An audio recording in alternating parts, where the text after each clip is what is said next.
નમસ્કાર દોસ્તો, આજે આપણે વાત કરીશું કે વર્તમાન સમયમાં જ આરબીઆઈ દ્વારા જે ગોલ્ડ લોનમાં જે અમુક નિયમોમાં ફેરફાર કરવામાં આવેલા છે એની આજે આપણે ચર્ચા કરીશું.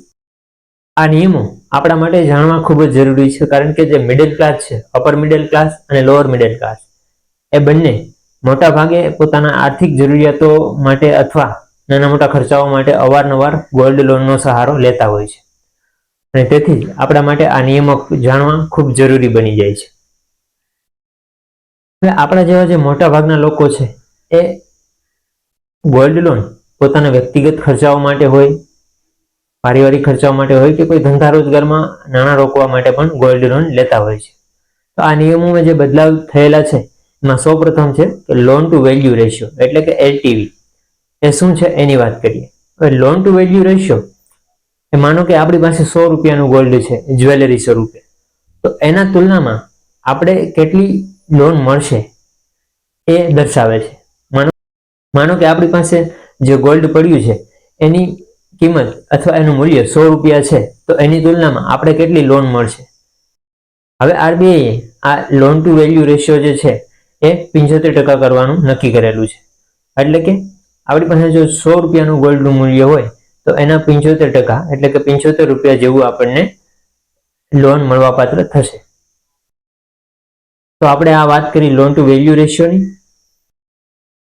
તો ઘણીવાર એવું બનતું હોય છે કે અમુક જે સંસ્થાઓ છે એ મોટા પાયે જે ગોલ્ડનું મૂલ્ય છે એને વધુને વધુ લોન આપવાનો પ્રયત્ન કરે છે, જેથી બને છે એવું કે મોટાભાગના લોકો એ લોન ચૂકવવા અસક્ષમ બની જાય છે, અથવા તો બીજું કારણ હોઈ શકે કે વધારે વ્યાજ મળી શકે એમ.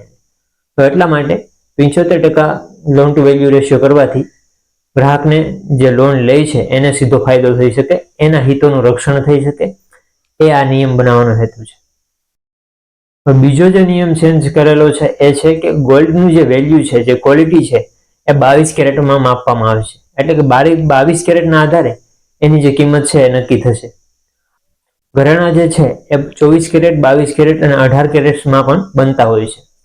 તો જો 22 કેરેટ હોય તો ઓકે છે, બાકી જો 24 કેરેટ અથવા 18 કેરેટ હોય તો એને 22 કેરેટમાં કન્વર્ટ કરી અને પછી એનું મૂલ્ય નક્કી કરવામાં આવે છે.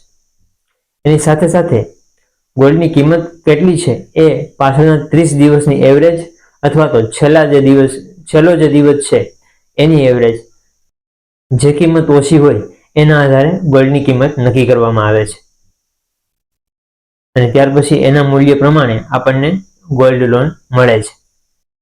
બીજો એક નિયમ છે જે કરેલો છે કે જ્યારે આપણે ગોલ્ડ લોન પહેલા લેતા તો કોઈ એવું પ્રૂફ કે ઘરેણાની માલિકી એવી દર્શાવવી ફરજિયાત ન હતી, પરંતુ હવેથી જ્યારે આ નિયમ અમલમાં બનશે ત્યારે માલિકી, ગોલ્ડની જે માલિકી છે એ દર્શાવી અથવા બિલ પ્રૂફ વગેરે જમા કરાવવા જરૂરી બની જશે. સાથે સાથે જે લોન લેનાર વ્યક્તિ છે, બોરોવર, એને સેલ્ફ ડિક્લેરેશન ફોર્મ પણ સબમિટ કરાવવું પડશે. તો આ પણ નિયમમાં ચેન્જ થયેલો છે. હવે બીજો એક નિયમ એ છે કે અધિકતમ કેટલા માપના ગોલ્ડમાં આપણને લોન મળી શકે છે. એટલે કે જો ઘરેણા સ્વરૂપે હોય ગોલ્ડ તો 1 કિલો સુધીના જે મૂલ્યો છે એના ઉપર આપણને લોન મળી શકે છે, અને જો કોઈન હોય એટલે કે બિસ્કિટ અથવા સિક્કા વગેરે હોય તો એના ઉપર આપણને 50 ગ્રામ સુધીનું જે મૂલ્ય હોય ત્યાં સુધી આપણે એને ગીરવે મૂકી અને એના ઉપર લોન લઈ શકીએ છીએ. આની સામે સિલ્વરમાં પણ એ રીતના નિયમો છે, પરંતુ આપણે અહીંયા મોટાભાગે ગોલ્ડની જ વાત કરીશું. હવે જે મુખ્ય વાત એ છે, ગોલ્ડ લોન તો આપણે લઈ લઈએ છીએ, પરંતુ એનું રીપેમેન્ટ કઈ રીતે કરીશું એ પણ મહત્વની બાબત છે. નોર્મલી આપણે દર મહિને અમુક વ્યાજ ભરતા હોઈએ છીએ, અને જ્યારે આપણે કુલ મૂડી જમા થઈ જાય ત્યારે આપણે એને જમા કરાવી અને આપણા ઘરેણા છૂટા કરાવતા હોય છે. તો આ એક નોર્મલ રસ્તો થઈ ગયો. અને જો પર્સનલ હેતુ માટે જો લોન લીધેલી હોય તો એમાં બુલેટ રીપેમેન્ટ જેવી જે ફેસિલિટી છે એનો પણ ઉપયોગ કરી શકાય છે. બુલેટ રીપેમેન્ટ શું છે કે જ્યારે તમે લોન લો છો એના 12 મહિનાની અંદર, એટલે કે વર્ષ દિવસની અંદર, વર્ષના અંતે તમે વ્યાજ અને મુદત બંને છેલ્લે ચૂકવો છો. આ છે બુલેટ રીપેમેન્ટ. એનો પણ તમે લાભ લઈ શકો છો. હવે ઇન કેસ કે આપણે લોનનું પેમેન્ટ કરવામાં અસક્ષમ જઈએ, એટલે કે લોનનું પેમેન્ટ ન કરી શકીએ, તો એવા કિસ્સામાં શું થશે? એવા કિસ્સામાં જે પણ બ્રાન્ચ છે જ્યાંથી આપણે ગોલ્ડ લોન લીધેલું છે એ કોઈ બેંક હોય અથવા તો NBFC હોય, જેમ કે IIFL છે, મુથુટ ફાઇનાન્સ છે, મણિપુરમ બેંક ગોલ્ડ લોન છે, આ જે બધા છે એ લોકો શું કરશે, તમારા ઘરેણાની હરાજી કરશે. હવે એમાં એવો નિયમ ચેન્જ કરેલો છે કે જે તમારા ગોલ્ડ જે છે એનું જે મૂલ્ય છે, એટલે કે આપણે માનીએ કે જો તમારું ગોલ્ડ જે છે એ ₹1,00,000 મૂલ્યનું છે, તો એવા કિસ્સામાં 90% જેટલી રકમ તમને એની મળવી જોઈએ અથવા એનાથી વધારે મળવી જોઈએ. તો 90% લેખે જોઈએ તો 1,00,000 પ્રમાણે જોઈએ તો 90,000 જેટલી રકમ ઓછામાં ઓછી તમને મળવી જોઈએ, અને વધુમાં વધુ એનાથી વધુ પણ મળી શકે, પણ મિનિમમ 90,000 જેવી રકમ તો તમને મળવી જ જોઈએ. અને આ રકમનું શું થશે, આ રકમનું જે બ્રાન્ચ છે, જે સંસ્થા છે, એ તમારી લોન વસૂલ કરશે, એમાંથી સાથે સાથે અમુક એના ચાર્જીસ છે એ વસૂલ કરશે, અને ત્યાર પછી જે રકમ બચશે એ તમને પરત ચૂકવશે. હવે જો લોનની ચૂકવણી થઈ જાય તો 7 દિવસની અંદર એ લોન તમારી ક્લિયર થશે, અને જો ન થાય તો એ સંસ્થા ઉપર પર ડે ₹5,000 પેનલ્ટી લાગી શકે છે, અને એની ફરિયાદ પણ તમે કરી શકો છો.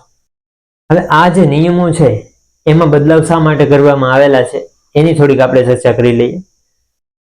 તો મૂળ તો જે હેતુ છે એ છે કે જે બોરોવર્સ છે, જે લોન લે છે, એમના હિતોનું રક્ષણ થાય, અને તેઓ સરળતાથી પાછું લોનનું રીપેમેન્ટ પણ કરી શકે, એટલા માટે આ નિયમોનો બદલાવ કરવામાં આવેલો છે. સાથે સાથે આવી જે સંસ્થાઓ છે, બેંક છે, NBFCs છે, એમના જે આ લોન આપે છે એને વ્યવસ્થિત રીતે એક્યુરેટલી મેન્ટેન કરવા માટે પણ આ નિયમો ચેન્જ કરવામાં આવેલા છે. તો બીજું એક કારણ છે કે NPA પણ વધતું જાય છે, એટલે કે નોન પરફોર્મિંગ જે એસેટ છે એ પણ વધતું જાય છે, અને મોટા ભાગના લોકો લોનનું રીપેમેન્ટ કરવામાં અસફળ નીવડે છે. આ પરિસ્થિતિને, આ કારણને પણ ધ્યાનમાં રાખી અને આ નિયમોનો બદલાવ કરવામાં આવેલો છે.